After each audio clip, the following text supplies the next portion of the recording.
बिस्मिल्लाहिर्रहमानिर्रहीम। अस्सलामुअलैकुम नाज़रीन इकराम, अफगानिस्तान हर गुजरते हुए दिन के साथ फैसला कुन मोड़ की तरफ बढ़ता चला जा रहा है। इस फैसला कुन मोड़ में जंग या फिर अमन होगा। अमेरिका के होश ठिकाने लगाने के लिए 11 अगस्त को पाकिस्तान, रशिया, चीन मिलकर दोहा में अमेरिका को आखिरी वार्निंग देने जा रहे हैं। जी हाँ, एक बहुत बड़ी और अहम मीटिंग होने जा रही है दोहा के अंदर, जिसमें फैसला कुन बातें होने जा रही हैं। बाज हलकों में ये बातें सुनने में आ रही हैं कि जी ये जो पिछली मीटिंग्स हुई थी उनका ही तसलसल है, मगर हकीकत ये नहीं है। अब की बार आर या पार वाली सिचुएशन होने जा रही है। अमेरिका को आखिरी बार वार्न किया जा रहा है कि अफगानिस्तान के मामले में जितना खेल खेलना था वो आपने खेल लिया है। अब आप अफगानिस्तान के अंदर टीटीपी या दूसरे ग्रुप्स के जरिए काम करेंगे तो हम फिर इसको जंग तस्वर करेंगे।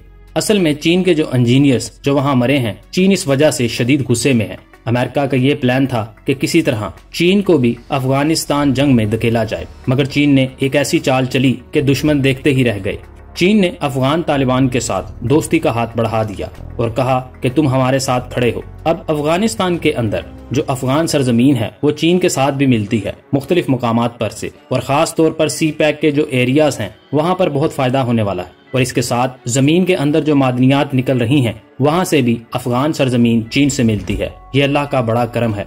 नाजरीन इकराम, इस वक्त अफगानिस्तान में हालात बहुत खराब हो चुके हैं। अशरफ गनी ने हाई लेवल की मीटिंग के लिए पार्लियामेंट को कॉल दे दी है। हालात हाथ से निकलते जा रहे हैं। अफगान तालिबान ने कई इलाकों पर अपना कब्जा कर लिया है। अशरफ गनी हुकूमत के हाथ पैर फूल चुके हैं। ये जो अशरफ गनी ने मीटिंग के लिए कॉल की है, फैसला कुन मीटिंग के लिए बुलाया है। सबको कर लो जो कुछ कर सकते हो, दोबारा वक्त हाथ में नहीं आने वाला। और जिनको बुलाया है उनमें से आधे पहले ही कह चुके हैं कि हम अशरफ गनी के साथ नहीं, अफगान तालिबान के साथ हैं। कुछ अफगानिस्तान छोड़कर जा रहे हैं और कुछ छोड़ने की तैयारी कर रहे हैं। हर तरफ अफरा तफरी का सा माहौल बना हुआ है। कुछ समझ नहीं आ रहा है। पूरे मुल्क में पैनिक की सी सूरत हाल हो गई है। दूसरी तरफ अमेरिका के अंदर जो उनकी पार्लियामेंट है उसमें जो बाइडेन के खिलाफ आवाजें उठ रही हैं कि 20 साल के अंदर आपने क्या काम किया है, अफगानिस्तान के अंदर क्या गंद डाला है। वहाँ पर तो आप सफाया करने गए थे। अब मसला ये बना हुआ है कि जो 20,000 लोग हैं जो अमेरिका रा के लिए काम करते रहे हैं, वो अमरीकी एम्बेसी से अमरीका के वीजे मांग रहे हैं कि हमें पनाह दी जाए, क्योंकि जब अफगान तालिबान आएंगे तो वो तो हमें नहीं छोड़ेंगे। यही मसला बना हुआ है और पूछा जा रहा है कि आप उन लोगों को उनकी फैमिली समेत छोड़कर आ गए हैं अफगान तालिबान के आगे। लेकिन अमेरिका ये चाह रहा था ये जो 20,000 लोग हैं ये अशरफ गनी हुकूमत की अफगान तालिबान के साथ जंग में मदद करेंगे, मगर ऐसा नहीं हुआ। उन्होंने हथियार डाल दिए हैं। देखें, जब बड़ी ताकत सरेंडर कर दे तो निचले पिस जाते हैं। अब जो बाइडेन को कहा जा रहा है कि जो तुमने गद्दार पैदा किए थे उनको संभालना भी चाहिए था, अगर नहीं संभाल पाए तो हमारे लिए जिंदगी भर कोई काम नहीं करेगा। अब इस वक्त जो सूरत हाल अफगानिस्तान के अंदर है उससे तो लग रहा है कि अमेरिका की मुकम्मल तौर पर हार हो चुकी है। इंडिया से तो तालिबान ऐसा बदला लेंगे कि वो हमेशा याद रखेंगे, क्योंकि तालिबान को इस वक्त शदीद गुस्सा चढ़ा हुआ है, क्योंकि इंडिया के एयरक्राफ्ट ने जाकर किस तरह अफगानिस्तान अस्पतालों पर बमबारी की है और उन्हें तबाह किया है। अफगान तालिबान उनको अब नहीं छोड़ेंगे और वो ये बदला अभी नहीं लेंगे। ये बदला इक्तदार में आने के बाद लेंगे, क्योंकि वो बदला अफगान तालिबान बनकर नहीं बल्कि रियासत अफगानिस्तान लेंगे, यानी इक्तदार में आने के बाद बदला लेंगे। अब जिस तरह वजीर आजम इमरान खान ने अमेरिका को अड्डे देने से साफ साफ इनकार कर दिया है, तो किसी ने ये नहीं कहा कि पीटीआई ने अड्डे देने से इनकार किया। ये कहा कि पाकिस्तान ने अड्डे देने से इनकार कर दिया है।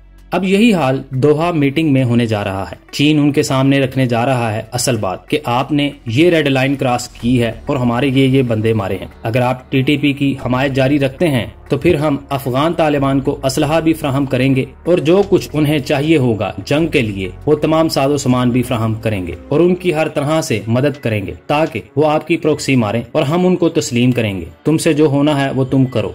देखिए, अमेरिका इस वक्त बुरी तरह फंस चुका है। वो चाह कर भी कुछ नहीं कर सकता। उसका असरो रसूख दुनिया के अंदर कम हो चुका है। और सबसे अहम जो उन्होंने दासू डैम के हवाले से काम किया है उस पर चीन तो उनको नहीं छोड़ने वाला। चीन की जानिब से यह आखिरी वार्निंग होगी कि अफगानिस्तान को खाना जंगी की तरफ न धकेलना। पाकिस्तान भी यही कहेगा।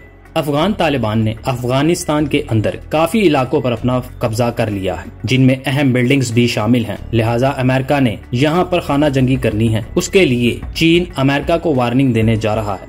अफगान तालिबान तो पहले ही तैयार है। अमेरिका 20 साल से जंग लड़ता रहा है मगर कुछ हासिल नहीं हुआ। अब अफगान तालिबान 20 क्या 21 साल लड़ लेंगे।